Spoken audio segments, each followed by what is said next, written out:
Habari za leo, habari za Jumatatu mpendwa. Namshukuru Mungu kwa jinsi ambavyo amekulinda wewe pamoja na mimi, na kwamba leo tena siku ya Jumatatu tarehe 8 Bwana ametusaidia na kwamba tumeweza kuiona siku hii ya leo. Ni vizuri basi nikukaribishe katika tafakuri ya wiki, tafakuri ya Jumatatu, ili kwamba tunapoianza wiki tumkaribishe Bwana wa mbinguni na tumuombe ili kwamba mipango yetu tuliyoipanga kwa wiki hii aweze kuiwezesha kufanikiwa.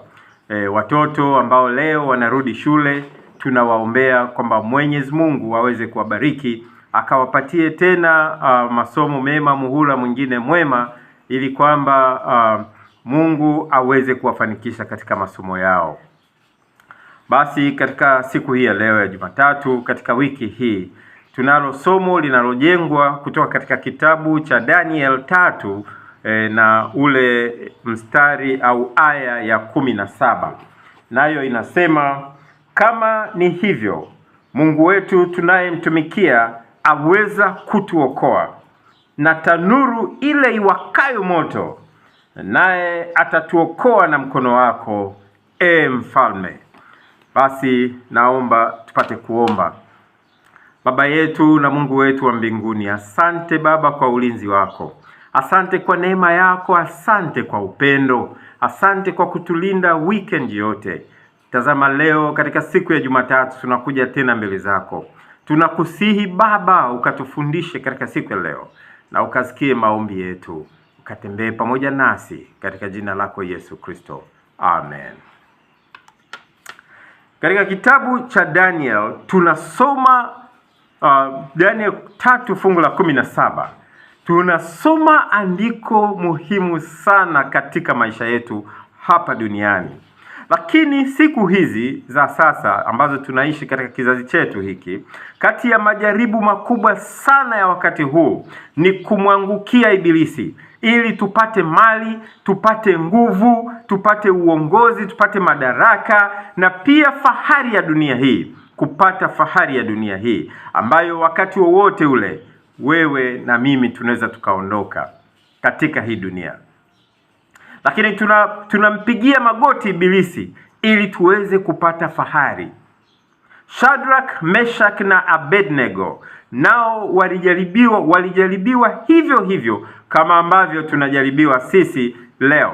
Ni kawaida sana unapofanya kazi nzuri, unapoonekana kwamba umewashinda wenzako, au ukaonekana kuwa na kipaji cha tofauti sana, au na sifa fulani ya tofauti hivi na wenzio, basi shetani anawawezesha wenzio wa kujengea chuki.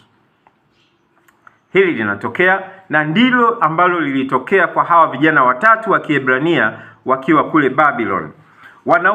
Wanaume wengine kwa ridhaa yao wanakubali kwa ridhaa yao wanakubali kugeuzwa ili wapate fahari ya dunia hii, na wakati mwingine wanafanyiwa hivyo wao pamoja na wake zao. Dangerous, really sad.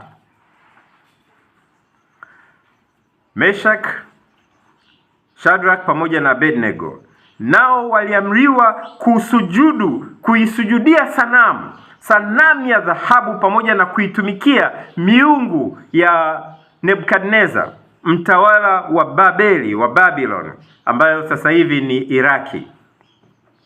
Waliamriwa waisujudie ili waendelee kuishi, ili waendelee kupewa nafasi, lakini walikataa kwa sababu walikuwa wanamjua Mungu wa mbinguni. Na bila kufanya hivyo, pasipo kulisujudia ile sanamu, pasipo kumsujudia, kuitumikia ile miungu ya Babeli na ile sanamu ya dhahabu, walikuwa wanakwenda kutupwa katika tanuru inayowaka moto, tena moto mkali. Na walipokataa kuisujudia ile sanamu, mfalme akaghadhabika sana, akaagiza kwamba lile tanuru, ule moto wa kwenye ile tanuru uongezwe mara 5 zaidi, 7 times, mara 7 zaidi. kwa vile hawa vijana wa Kiebrania watatu tayari walikuwa wanamfahamu Mungu, walikuwa wanatembea na Mungu. Mungu aliwaokoa katika maeneo mengi. Ndio maana fungu letu linasema kama ni hivyo, wanamjibu mfalme, Mungu wetu tunayemtumikia aweza kutuokoa na tanuru ile iwakayo moto. Aweza kutuokoa, that he is able to save us. He is able to deliver us from the fiery furnace. He is able. Maana yake Mungu anaweza. Ni mara ngapi wewe unapokutana na majaribu makubwa ya namna hiyo unasema Mungu wangu anaweza? Na huwezi ukasema hivyo kama hauna experience na Mungu. Kwa hiyo ni vizuri tuanze kumtumikia Mungu, tupate experience naye, ili kwamba tunapopata nyakati ngumu katika maisha yetu, Mungu wa mbinguni tuweze kumtegemea, na yeye imani tunapoionyesha kwake anafurahi na anaokoa. Basi vijana watatu baada ya kukataa kuiabudu ile sanamu, sanamu tu limewekwa hapo la dhahabu. Wewe unafahamu Mungu yupo mbinguni, ambaye yuko hai, ambaye ameumba mbingu na nchi na dunia na vyote vilivyomo. Malaika wa mbinguni wameumbwa naye, na huku nyuma umeshamuomba na ameonekana kabisa kukujibu, na sio mara moja, sio mara mbili. Alafu liwekwe hapo lisanamu tu la dhahabu, unaambiwa uliabudu, na wewe kweli uliabudu. Wakasema no, this will never happen, kwa sababu wanamjua Mungu wa mbinguni. Vijana watatu walikataa, wakakubali kutupwa katika tanuru la moto. Nao wakafungwa, wakatupwa katika tanuru la moto ambalo lilikuwa linawaka sana, moto mkali sana. Moto mkali kiasi kwamba wale askari wenye nguvu ambao waliwafunga wakawabeba na wakawatupa katika lile tanuru kule, walimezwa na moto ule. Yaani ile miali tu ile ambayo ilikuwa hawajaingia katika tanuru, lakini nje ya tanuru pale umbali, ile distance ndogo tu ile ya kuwashika wale na kuwatupa kule kwenye tanuru, ile peke yake iliwaunguza wale askari wenye nguvu, wakafa. Lakini wale vijana ambao walimwamini Mungu, waliotupwa katika lile tanuru, vijana watatu waliokataa kuabudu lile sanamu kwamba ndiyo Mungu na kuitumikia miungu ya Babeli, huku wakijua kuna Mungu wa mbinguni anayeokoa, walikataa na Mungu aliwaokoa. Ndipo mfalme katika kuangalia akasema, lakini hivi hatukutupa watu watatu kule ndani kwenye tanuru? Wasaidizi wakasema, ndiyo mfalme. Sasa naona kama mtu watatu ambaye anafanana kama mtoto wa miungu, kama mtoto wa Mungu, namuona wakivinjari kule katikati ya moto. Ndipo mfalme akachanganyikiwa, akasogea katika tanuru lile, akawaita, akawaambia watoke nje. Watoto wale vijana watatu wakatoka nje na ushindi mkubwa, kwa sababu walimtumikia Mungu wa mbinguni, kwa sababu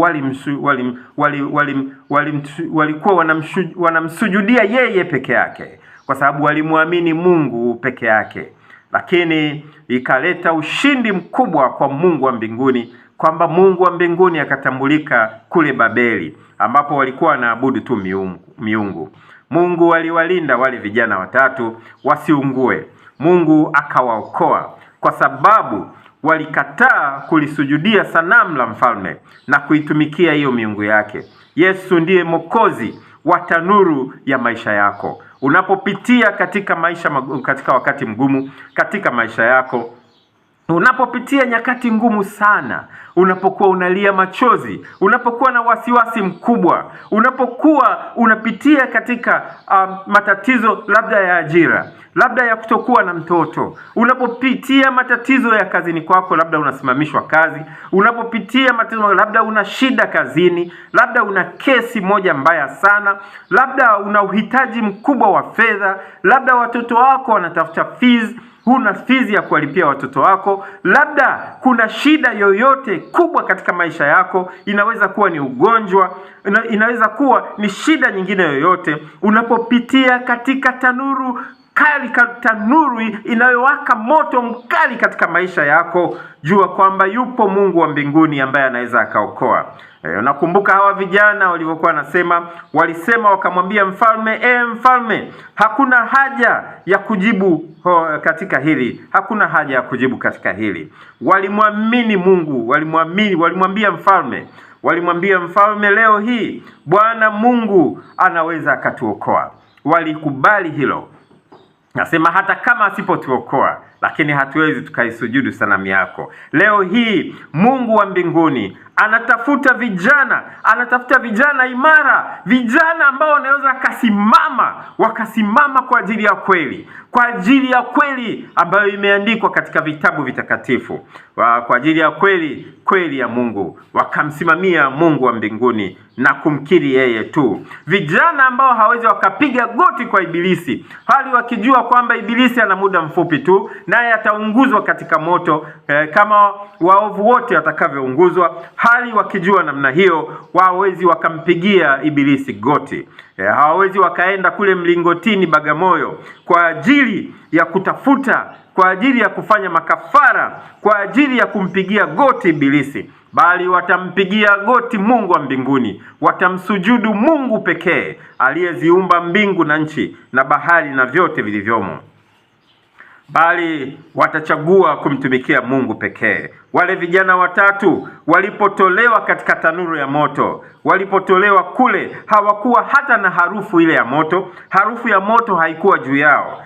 Na harufu ya moto, unaweza ukaamua wewe kutembea na harufu ya moto. Mungu ameshakuokoa, alafu unaendeleza visasi, unaendeleza hasira, unaendeleza uchungu, unavunjika moyo, unaendeleza visasi na kukata tamaa. Mungu akisha kuokoa, endelea kumtukuza Mungu wa mbinguni. Wasamehe wale waliokukosea, wasamehe, endelea kumtukuza Mungu, na hiyo ndiyo harufu ya moto. Samehe na umtukuze Mungu. The fourth man, mtu wa nne katika tanuru. Mtu wa nne ni nani? Huyu mtu wa nne ndiye atakaye kutokea katika shida yako. Muombe Mungu wa mbinguni amlete mtu wa nne kama alivyomleta kwa wale watoto kwa wale vijana watatu wa Ibrania. Katika shida yako, katika dhiki yako, katika mateso yako, katika huzuni yako, katika uhitaji wako, muombe Mungu aweze kumleta mtu wa nne akasimame na wewe katika tanuru yako, akasimame na wewe ili aweze kukuokoa. Naye huyu ni Mungu wa mbinguni. Ni nani huyu? Katika Isaya 43 fungu la 2 anasema, utakapopita katika moto hutaunguzwa. Utapopita katika moto hutaunguzwa. Yohana anasema kwamba huyu mtu wa nne ndiye njia, ukweli na uzima. Yohana anasema, na katika Ufunuo, huyu mtu wa nne ambaye namtambulisha kwako katika siku ya leo ya Jumatatu, mtu mtu wa nne katika kitabu cha Ufunuo anasema, huyo ndiye Alfa na Omega, ndiye mwanzo na ndiye mwisho. Huyu mtu wa nne ambaye ndiyo Yesu Kristo, Mwokozi wa dunia. Huyu ndiye atakaye kuja na mawingu ya mbinguni na kila jicho litamuona. Huyu ndiye aliyetokea katikati ya wale vijana watatu ambao walitupwa katika tanuru la moto, na ni huyu ambaye atakuja kwako utakapomuita pindi unapokuwa na shida kubwa katika maisha yako. Lakini huwezi ukamuita wakati huna uzoefu naye. Anza uzoefu naye sasa hivi, mtoto wa Mungu. Anza kutembea na Bwana ili kwamba upate experience, ili kwamba unapokutana na changamoto kali za maisha haya, unapomuita atakuwa pale kwa ajili yako. Tuombe.